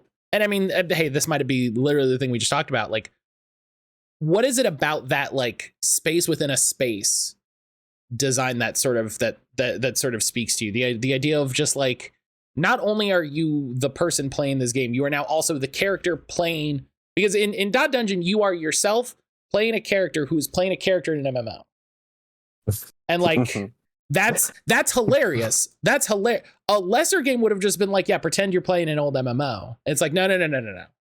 You are someone listen, this is Dot Hack, dog. You are the guy who sits down and puts the VR headset on and then he is playing the character. Mm-hmm. Yeah. That's a great question. And I think I've spent most of my life trying to figure that out, to figure out what it is I like about that so much. Because I'm going to bring it back around again. That Digimon Tamers was the first thing I saw that made me realize I liked that. Because in Digimon Tamers, Digimon is a card game. Digimon exists as a media property in Digimon Tamers, and then the Digimon are actually real. But like,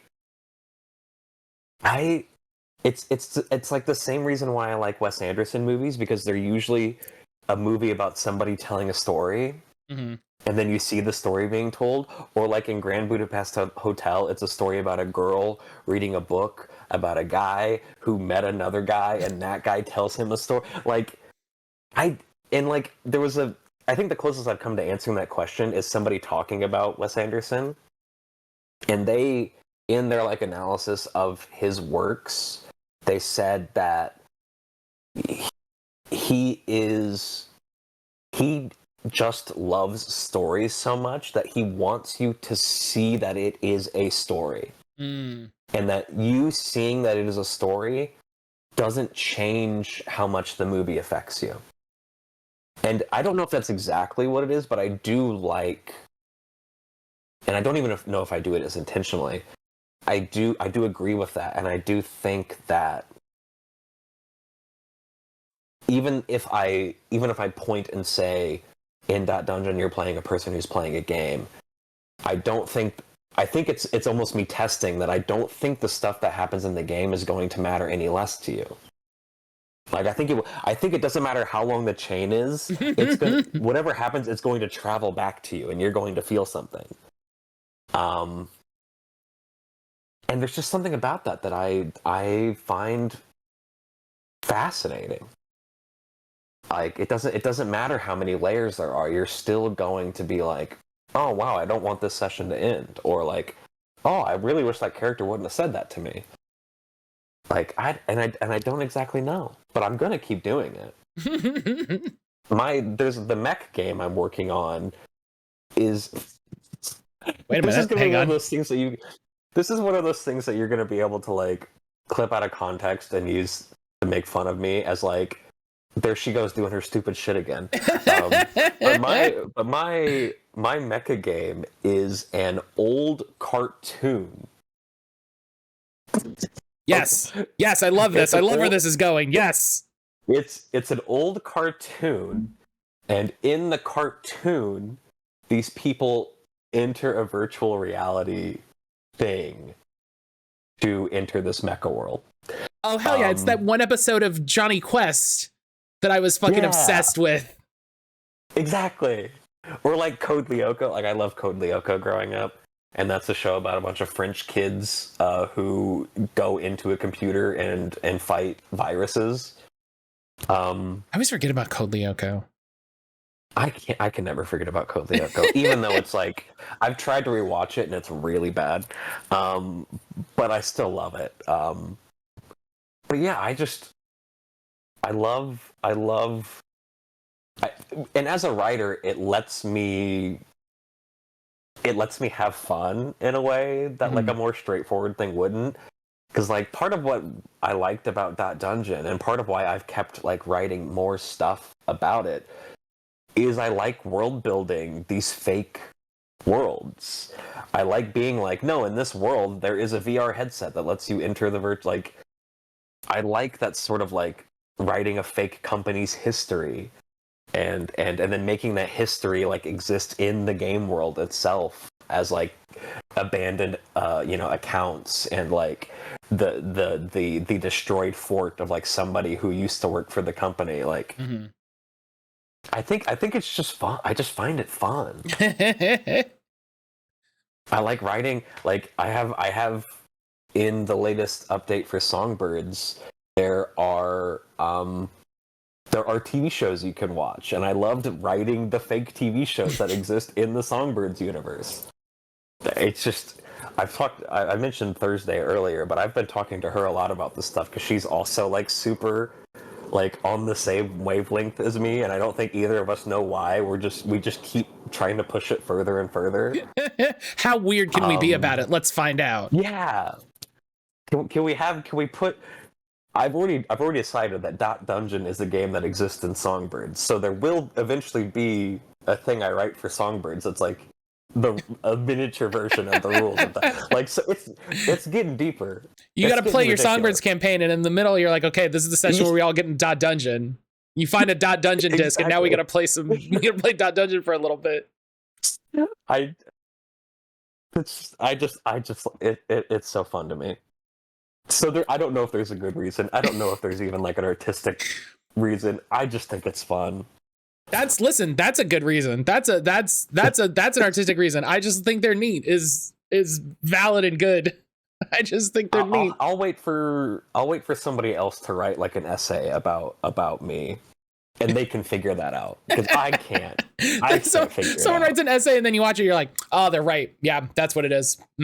That's what it is. They got it right. That would be very helpful. Like, somebody please. I have no idea. I need someone smarter than me to tell me what's wrong with me. I think they call that a therapist. True. Damn. Just like, damn, the answer. The answer was there the whole time. Okay. Well, listen. This was fantastic. As these interviews always go, this was a wonderful time. I could do this for hours. Sadly, we can't. For a lot of different reasons. But for the final question, this is the 3 question. The first episode I did, I asked my guest, wonderful star, top 3 something. And so at the end of every episode now, I come up with what is your top 3 question during the show? What was it? I had it. Oh no, hang on. I got it. Nope. I remembered it again. Thank you, Grim. That was you. That was your help. And so it's not meant to be like a big thing. This is as much a silly answer as you want to make it a serious one. So Snow, what are your top 3 in-universe fictional properties? Oh, that's a great question. I've actually been doing a lot of research on this for an essay. God damn it! Every time I think I've got a great curveball, and all you autistic bitches are like, I've been researching this, so joke's on you, idiot. Let me bring up my Google Docs real quick. Oh my god. This is what happened when I interviewed Lola. I was like, I'm gonna ask your favorite planets that aren't in the solar system. And they were like, I got it right here. Boom, I'm ready. I've got them in order. This one. And I was like, I mean, that's a good answer. Damn. Okay, so some of my favorites. Let's see. I really like. Well, I think first of all, the first slot has to go to. It's like number 1 is the King in Yellow. Sure, that's a great example. It's classic. I love it so much. Let's see. The second one would probably have to be Bandersnatch, the video game inside Bandersnatch, the interactive film on Netflix. Oh yeah. I was actually just thinking about that the other day. I was like, I didn't watch that. I think it's really good. And then the third one, this is a kind of a deeper sci-fi pull, but there's a William Gibson novel called Pattern Recognition, which is a book about a fake movie, basically. And so my number 3 is the fake film in Pattern Recognition. Everybody should read that. It's a really good book. These are great answers, and I'm mad that you had them so readily available. I've got a whole list here. They're separated into categories. I've got real paintings in media. I have fictional paintings in media. TV shows. Fictional paintings is a really fun one because in order for it to in order for it to exist, you had to paint it, and so it's not a fictional painting; it's a real painting. Yeah, that's fun. I love it. Did you? I could. In Breaking Bad. In Breaking Bad, there is a fake painting that Walter. It's not a real painting, but it's presented like a classical painting, and it was specifically ordered by the set designer to look like a specific classical like style from like a certain classical painter. It's in the very first episode when he's like sitting in the. It might not be the first episode. It might be one of the cancer treatment episodes. But it's the painting of the man in the boat rowing away from his family. And Walter like looks at it and is like studying it and obviously feels something for it. And I think about that painting all the time because I thought it was a real painting. And then I found out that the show ordered it. Like, they had it made specifically for the show. And I was like, that's so cool. I didn't know you could do that. Well, it's like, because in Ferris Bueller, they have the same sort of relationship with art, but like he's looking at real art in the Chicago Art Museum. And it's like, I'm fascinated. I'm fascinated with art within art. Like, it's my current hyperfixation. I love it. I Not to love distract from. it. No, this is perfect. Also, I'm going to say this on air so you can't be mad at me. Don't be mad at me. I'm definitely going to send you like 4 YouTube videos as soon as we're done with this interview on like abandoned MMOs and like fake. Did you ever play or watch a video on the My House Doom WOD?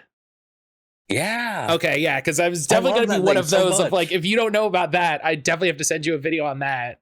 I've watched so many playthroughs of that. The only like 3-hour video essay that my partner was ever like was in the room when I started watching, and then was actively engaged with, and then was like, I have to leave the room. You have to pause this. One of the few times it's actually grabbed her, and I was like, it's very special to me for that. But again, damn you for having those answers so readily available, but they were fantastic answers. I had a whole Google Doc ready.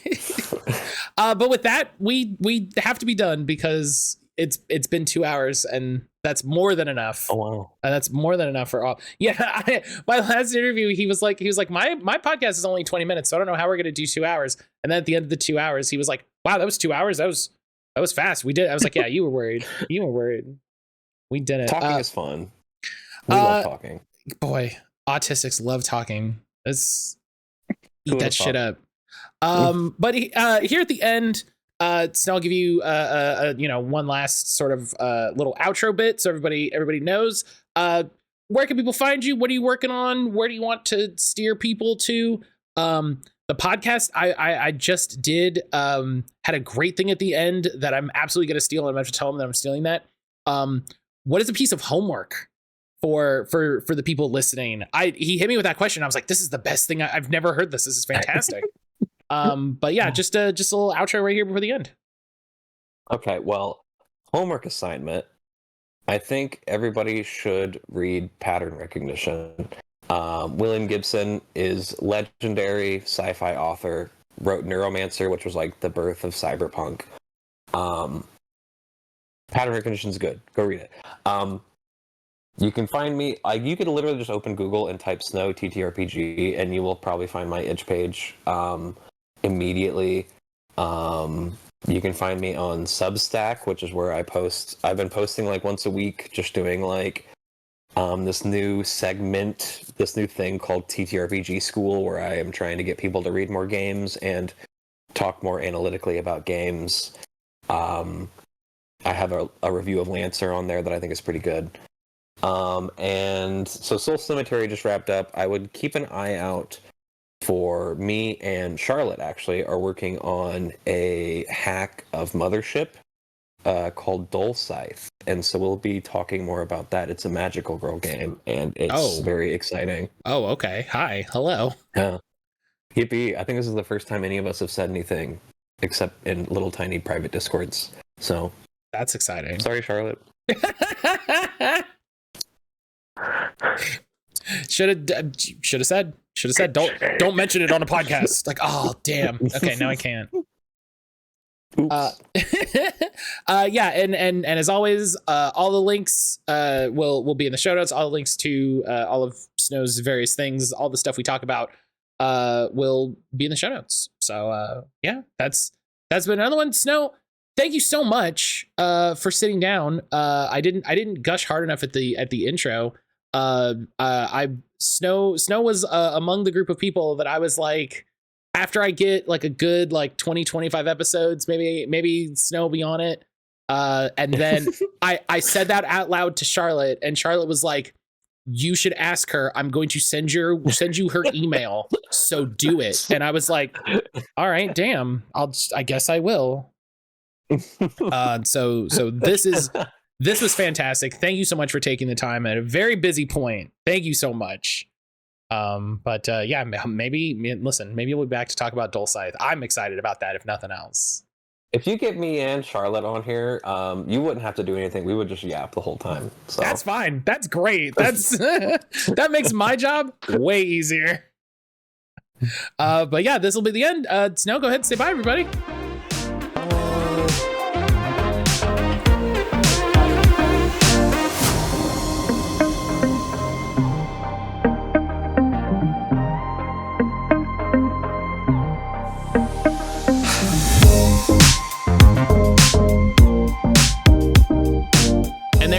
another episode done.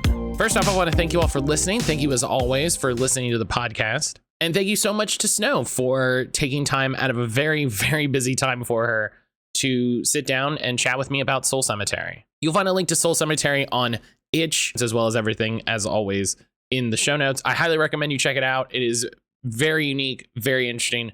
I had a wonderful time reading it, playing it. I highly recommend you go check out more of Snow's works. I've read both Dot Dungeon and Songbirds, and both of them are fantastic. If you keep up with all of the Itch charity bundles, you will absolutely have one or both of them. Reminder, if you want to see the video versions of these episodes, there's a YouTube playlist in the show notes. You can go check that out. Leave a like, leave a comment, subscribe to it so you see when there's new episodes, that sort of thing. I haven't mentioned it for a little bit, but I stream 5 days a week over on Twitch, twitch.tv/Matt Calder. You come hang out, see what's going on. You might have a good time. I'd love to have you. If you haven't yet, please consider rating the show on whatever platform you listen to, especially iTunes. Apparently iTunes is the big one.